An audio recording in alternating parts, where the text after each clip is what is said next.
Hi all, welcome back to my channel. ಇವತ್ತಿನ recipe palak ಸೊಪ್ಪಿನ ಸೊಪ್ಪು ಸಾರು ಮಾಡಿದ್ದೀನಿ. ಸಖತ್ ಟೇಸ್ಟಿಯಾಗಿ ಬಂದಿತ್ತು ಆ್ಯಂಡ್ ರೆಸಿಪಿನ ಶೇರ್ ಮಾಡೋಣ ಬನ್ನಿ. ಅದಕ್ಕೂ ಮುಂಚೆ ನನ್ನ ಚಾನಲ್ನ ಯಾರು ಸಬ್ಸ್ಕ್ರೈಬ್ ಮಾಡ್ಕೊಳ್ದೆ ನೋಡ್ತಿದ್ದೀರಾ, ಸೊ ಪ್ಲೀಸ್ ಸಬ್ಸ್ಕ್ರೈಬ್ ಮಾಡ್ಕೊಳ್ಳಿ. ತುಂಬಾ ಚೆನ್ನಾಗಿ ಬರುತ್ತೆ. ಒಂದು ಸತಿ ಟ್ರೈ ಮಾಡಿ, ನೀವೇ ಕಮೆಂಟ್ ಮಾಡಿ ತಿಳಿಸ್ತೀರ ನನಗೆ. ಸೊ ನೋಡಿ, 3 ಟೊಮೆಟೊನ ತೊಗೊಂಡಿದ್ದೀನಿ.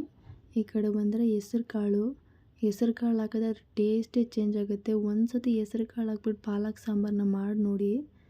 ಈ ಕಡೆ ಬಂದರೆ ತೊಗರಿಬೇಳೆ ತೊಗೊಂಡಿದ್ದೀನಿ ಮತ್ತು ಜೀರಿಗೆ.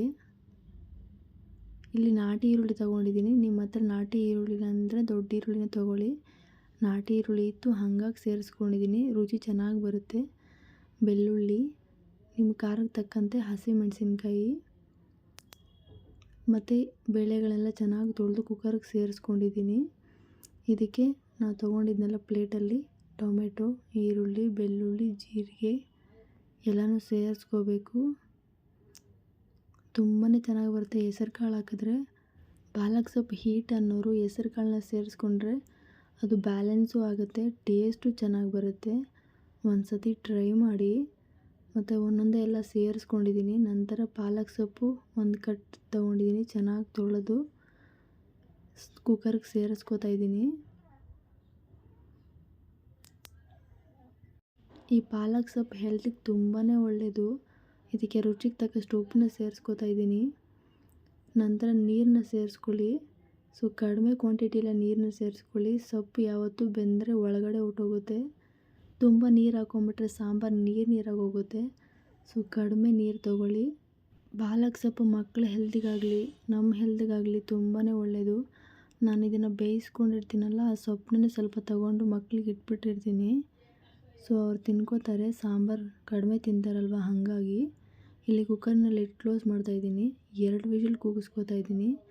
ಯಾಕಂದರೆ ಬೇಳೆ ಎಲ್ಲ ಬೇಯಬೇಕಲ್ವ, ಹಾಗಾಗಿ.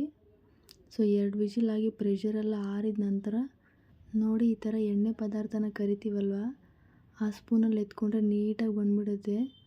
ಸೊ ನೀಟಾಗಿ ಎಲ್ಲ ನೀರೆಲ್ಲ ಸೋದಿಸ್ಕೊಳ್ಳುತ್ತೆ. ಎಲ್ಲ ಒಂದು ಪ್ಲೇಟಿಗೆ ಟ್ರಾನ್ಸ್ಫರ್ ಮಾಡ್ಕೋಬೇಕು. ಚೆನ್ನಾಗಿ ಆರಬೇಕದು. ಸೊ ಟೊಮೆಟೊ ಎಲ್ಲ ತೊಗೊಳ್ತಾ ಇದ್ದೀನಿ. ನಾನು ಸ್ವಲ್ಪ ಬೇಳೆ ನುಣ್ಣಗಾಗಿರುತ್ತಲ್ವ, ಅದನ್ನು ಹಂಗೆ ಬಿಟ್ಬಿಡ್ತೀನಿ. ಸೊ ನೀವು ಎಲ್ಲ ತೊಗೊಂಡು ಮಿಕ್ಸಿ ಮಾಡ್ಕೋತೀನಿ ಅಂದ್ರೂ ಚೆನ್ನಾಗಿರುತ್ತೆ. ಸೊ ಈ ಕಡೆ ಎಲ್ಲ ಆರಿದೆ. ಇದನ್ನು ಮಿಕ್ಸಿಗೆ ಹಾಕ್ಕೊಂಡು ರುಬ್ಕೋಬೇಕು. ನಂತರ ಆ ನೀರಿರುತ್ತಲ್ವ, ಆ ನೀರಿಗೇ ಸೇರಿಸ್ಕೊತಾ ಇದ್ದೀನಿ ನಾನಿಲ್ಲಿ. ನೀವು ನೀರು ನೋಡ್ಕೊಳ್ಳಿ. ನಿಮ್ಗೆ ಜಾಸ್ತಿ ಅನಿಸಿದ್ರೆ ಸ್ವಲ್ಪ ತೆಗೆದ್ಬಿಡಿ.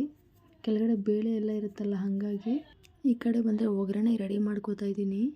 ಮೊದಲಿಗೆ ಒಂದು ಕಡಾಯಿ ಬಿಸಿ ಆದ ನಂತರ ಎಣ್ಣೆ ಸೇರಿಸ್ಕೊಂಡಿದ್ದೀನಿ. ಸಾಸಿವೆ, ಈರುಳ್ಳಿ, ಕರಿಬೇವಿನ ಸೊಪ್ಪು, ಒಣಮೆಣಸಿನ್ಕಾಯಿ ಸೇರಿಸ್ಕೊಂಡಿದ್ದೀನಿ.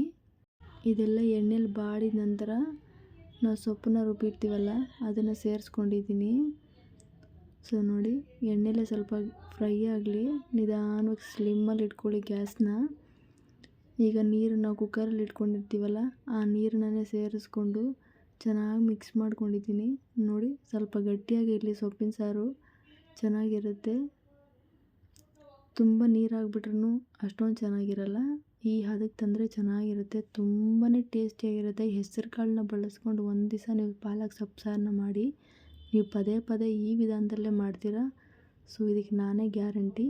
ಯಾಕಂದರೆ ನಾವು ಪಾಲಕ್ ಸೊಪ್ಪು ತಿಂತಿರಲಿಲ್ಲ, ಇವಾಗ ತುಂಬಾ ಇಷ್ಟಪಟ್ಟು ತಿಂತೀವಿ. ಸಖತ್ ಟೇಸ್ಟಿಯಾಗಿ ಬರುತ್ತೆ. ಇದನ್ನು ಮುದ್ದೆ ಜೊತೆಗೆ ಮತ್ತು ಅನ್ನದ ಜೊತೆ, ಬಿಸಿ ಅನ್ನದ ಜೊತೆಗೆ ತುಪ್ಪ ಹಾಕ್ಕೊಂಡು ತಿಂದರೆ ಕಳೆದೋಗ್ತೀರಾ. ಒಂದು ಸತಿ ಟ್ರೈ ಮಾಡಿ. ಆ್ಯಂಡ್ ರೆಸಿಪಿ ಇಷ್ಟ ಆದರೆ ಫ್ರೆಂಡ್ಸ್ಗೆ ಮತ್ತು ಫ್ಯಾಮಿಲಿಗೆ ಶೇರ್ ಮಾಡೋದನ್ನು ಮರಿಬೇಡಿ. ನನ್ನ ಚಾನಲ್ನ ಯಾರೇ ಸಬ್ಸ್ಕ್ರೈಬ್ ಮಾಡ್ಕೊಳ್ದೆ ನೋಡ್ತಿದ್ದೀರಾ, ಸಬ್ಸ್ಕ್ರೈಬ್ ಮಾಡ್ಕೊಳ್ಳಿ ಖಂಡಿತವಾಗ್ಲೂ. ಮತ್ತು ಲೈಕ್ ಕೊಡೋದನ್ನು ಮರಿಬೇಡ್ರಿ. Thank you all.